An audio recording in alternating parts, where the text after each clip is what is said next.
सगळ्यांना नमस्कार. श्री स्वामी समर्थ. मी ज्योती. तर कसे आहात सगळे? तर आजचा जो नवरात्रीचा 7वा दिवस आहे, त्या 7 दिवसात देवीने कशी सेवा करून घेतली कळलीसुद्धा नाही. म्हणता म्हणता 7 दिवस कसे गेले. खूप छान असे माझे तरी नवरात्रीचे दिवस चालले आहे. तुमचे कसे चालले आहे? तर आज ना छान अशी मी देवपूजा करून घेते आहे. 9 दिवस तर आपल्याला देवांना आंघोळ वगैरे तर घालायची नाही. तर पण जे सुकलेले फुलं वगैरे आहे, आजूबाजूची देवाऱ्याची जी साफसफाई आहे ती करून घेते. तर आजचा जो रंग आहे ना तो नारंगी आहे आणि आजची जी देवी आहे ना काल रात्री आहे. तर देवीबद्दल थोडंसं आपण जाणून घेऊया. काल रात्री माता दुष्टांचा नाश करण्यासाठी ओळखली जाते, म्हणून तिचे नाव कालरात्री आहे. तसेच ही देवी आपल्या भक्तांना नेहमी शुभ फल प्रदान करते. या कारणास्तव त्यांना शुभकारी असेही म्हणतात. माँ कालरात्री माँ दुर्गेचे 7वे रूप 3 डोळ्याची देवी आहे. माँ कालरात्रीची उपासना भय आणि रोग नष्ट करते. यासोबतच अकाली मृत्यू, रोग, शोक इत्यादी सर्व प्रकारच्या समस्या दूर होतात. काल रात्री देवीचे 3 डोळे ब्रह्मांडा इतके मोठे आणि गोल आकार आहे, ज्यातून विजेसारखे किरण बाहेर पडतात. मातेचा 4 हात आहेत. एका हातात खड्ग म्हणजे तलवार, दुसऱ्या हातात लोखंडी शस्त्र, तिसऱ्या हातात अभय मुद्रा आणि चौथ्या हातात वर मुद्रा आहे. मातेचे हे सर्व उत्पन्न करणारे रूप पापांचा नाश करण्यासाठीच आहे. ती तिच्या 3 मोठ्या फुगलेल्या डोळ्यांद्वारे भक्तांकडे करुणेने पाहते. तर ही अशी आहे देवीची कथा आणि देवीबद्दलची थोडीशी जी माहिती होती ती तुम्हाला मी सांगितली आहे. तर इथे बघा छान असे मी स्वामींचे वस्त्र देखील चेंज करणार आहे. तर छान असे मी सगळीकडे फुलं ठेवून घेते आहे. प्रत्येक देवापुढे आजूबाजूची छान अशी साफसफाई केली आहे. दिवा स्वच्छ करून जो मी पेला ठेवते देवासाठी तो देखील स्वच्छ केला आहे. तर इथे जी आहे ना माझी छान अशी पूजा झाली आहे. तर मध्ये आपला व्हिडिओ नव्हता आला कारण मी गावी गेली होती देवींच्या ओट्या भरण्यासाठी. तर नवरात्रीमध्ये आहे ना तुमच्या बिल्डिंगमध्ये जर देवी बसत असेल किंवा जिथे तुम्ही राहता तिथली जी ग्रामदेवता असते, गावदेवी म्हणतात, तर तिची ओटी तुम्ही कंपल्सरी भरा. कारण आपण तिच्या गावात राहतो म्हणून तिथली ओटी भरणं खूप गरजेचं आहे. आणि जर तुमच्याकडे घट बसत नसेल, तुमच्या जावेकडे बसत असेल, तर ते जवळपास कुठे राहत असतील तर नक्की तुम्ही ती ओटी भरा. किंवा जर जाणं पॉसिबल नसेल तर ती ओटी काढून ठेवायची आणि जेव्हा कधी तुम्ही जाल तेव्हा त्यांच्या देवाऱ्यामध्ये तुम्ही ती ओटी ठेवू शकता. तर इथे जी देवीची जी आपल्या कुळदेवतेची ओटी भरायची आहे त्याची माहिती मी उद्याच्या व्हिडिओमध्ये नक्की सांगणार आहे. तर इथे बघा माझा दिवा किती सुंदर. हा दिवा इतका छान आहे ना, जर आज आपण तेल टाकलं ना दिव्यामध्ये तर जवळजवळ 24 तासापेक्षा पण जास्त वेळ इथे दिवा माझा चालतो. खूप छान आहे. आणि जी वात वगैरे आहे ना इतकी सुंदर मंद चालते आहे आणि इतका सुंदर तेवतोय ना दिवा, खूपच छान. तर इथे मी 2 म्हणजे 24 तासानंतर जवळजवळ मला असं वाटतं की 30 तासानंतर मी तेल घातलं असेल, तरी थोडेसे तेल उरले होते. छान वरच्यावर काजळीसुद्धा काढून घेतली आहे आणि छान बघा माझा दिवा किती सुंदर वाटतो. इथे समया मी स्वच्छ करून घेतल्या आहे. त्यानंतर छान हळदी कुंकू लावून घेतलं आहे समयांना. छान देवीला गजरे वगैरे मी घालून घेणार आहे. त्या समया बघा मी छान आज आहे ना हळदी आणि कुंकू याने सजवल्या आहे. खूप सुंदर वाटत होत्या. म्हणजे हळदी आणि कुंकू जिथे लावलं ना तिथे एकदम पॉझिटिव्ह एनर्जी निर्माण होते. तर अशा प्रकारे मी छान असं हळदी कुंकू लावून घेतलं आहे बघा. आणि जेव्हा पूर्ण होईल ना तेव्हा तुम्हाला कळेल किती सुंदर वाटत होतं. इथे ना मैत्रिणींनो प्रत्येक 9 देवींबद्दल जे काही सांगितलं आहे ना तर ते इतकं छान एक्सप्लेन केलं आहे ना, तेच आपल्या मानवी जीवनातसुद्धा आपण त्या गोष्टी घेतल्या पाहिजे. जसं की मी पहिल्या व्हिडिओमध्ये सांगितलं होतं, एक स्त्री जी आहे ना आपल्या संसाराला सांभाळून सगळ्या गोष्टी करत असते. आपल्या आधी आपल्या परिवाराचा विचार करत असते आणि सगळ्या गोष्टी सांभाळून ती स्वतःची सुद्धा काळजी घेतली पाहिजे. जिथे तिच्या परिवारावर बोट उचलला जातो किंवा कोणी काही चुकीचं घडत असेल तर ती ह्या दुर्गेचंही रूप धारण करू शकते. हे देवी प्रत्येक रूपातून आपल्याला त्या गोष्टीची जाणीव करून देते आहे. तर ते सुद्धा तुम्ही लक्षात ठेवा.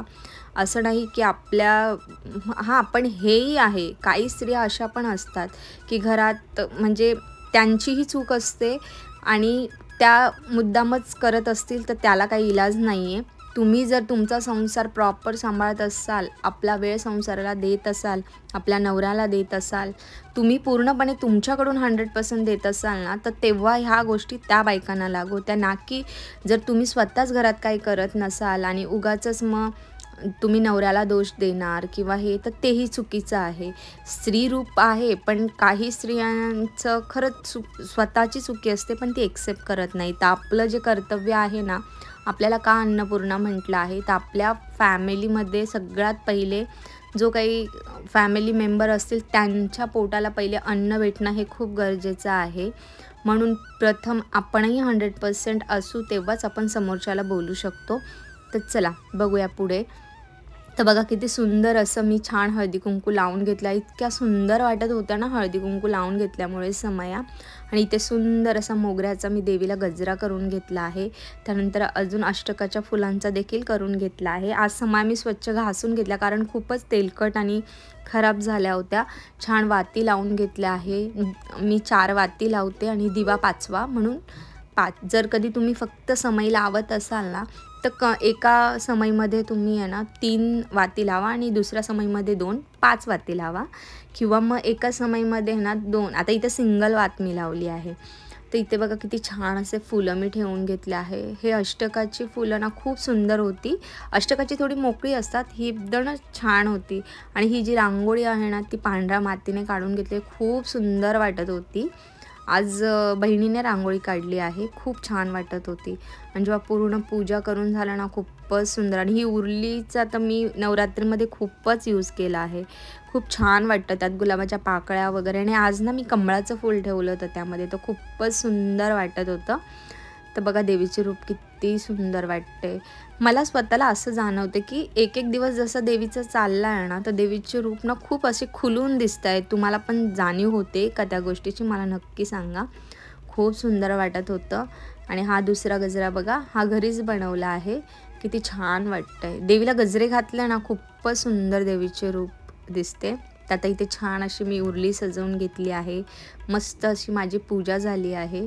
आणि खूपच सुंदर वाटतं जेव्हा सगळं छान असं पूजा होते ना, खूप सुंदर वाटतं. असं वाटतं हे 9 दिवस आहे ना, इतकं पॉझिटिव्ह वाटतं आहे ना घरामध्ये.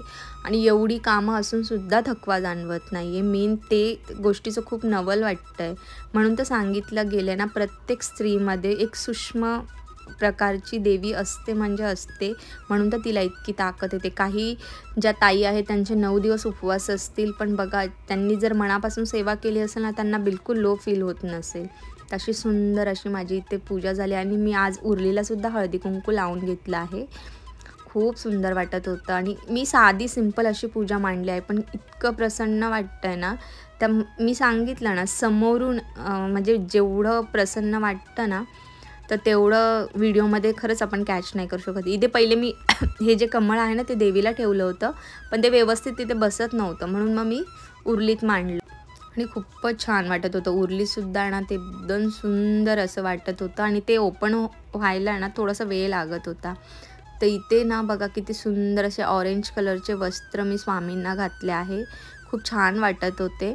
आणि टोपी असा फेटा टाईप होती. आणि त्यानंतर इथं माझी जी पूजा आहे ती संपूर्ण झाली आहे. छान धूप बत्ती वगैरे दाखवून मी देवीला छान अशी पूजा करून घेतली आहे. बघा किती सुंदर वाटते. खूप छान वाटत होते देवीचे रूप. इतकी सुंदर वाटते ना देवी की खूपच. आणि इथं देवाऱ्यातसुद्धा अशी छान पूजा माझी झाली आहे. सुंदर असे प्रत्येक देवांना फूल ठेवले आहे. आणि तुळजाभवानीची जी मूर्ती आहे ना माझी, खूप सुंदर आहे. मूर्तीबद्दल मला खूप कमेंट्स येतात. रोज मला 1 ते 2 कमेंट्स असतातच प्रत्येक व्हिडिओमध्ये की ताई तुझ्या मूर्त्या खूप सुरेख आहे, कुठून घेतल्या आहे. तर जे लोक कल्याणमध्ये राहतात ना, तर त्यांना माहीत असेल शिवाजी महाराज चौक जे आहे तिथे पूजा भांडार म्हणून आहे. तर तिथे मी ह्या सगळ्या मूर्त्या लॉकडाऊनमध्ये घेतल्या होत्या. तर तुम्ही तिथे एकदा जाऊन बघू शकतात, किंवा त्यांचा काही नंबर वगैरे भेटला तर मी नक्की द्यायचा प्रयत्न करेल. तर बघा इथं उरलीत जे हे कमळाचं फूल आहे ना, बघा किती सुंदर त्याच्या पाकळ्या आहे ना, मी ओपन करत होती त्या पूर्ण झाकला जात होत्या. तर खूप सुंदर अशी माझी पूजा झाली आहे. तर चला ताईंनो, श्री स्वामी समर्थ. भेटूया उद्याच्या व्हिडिओमध्ये. तोपर्यंत स्वतःची काळजी घ्या. चला, श्री स्वामी समर्थ.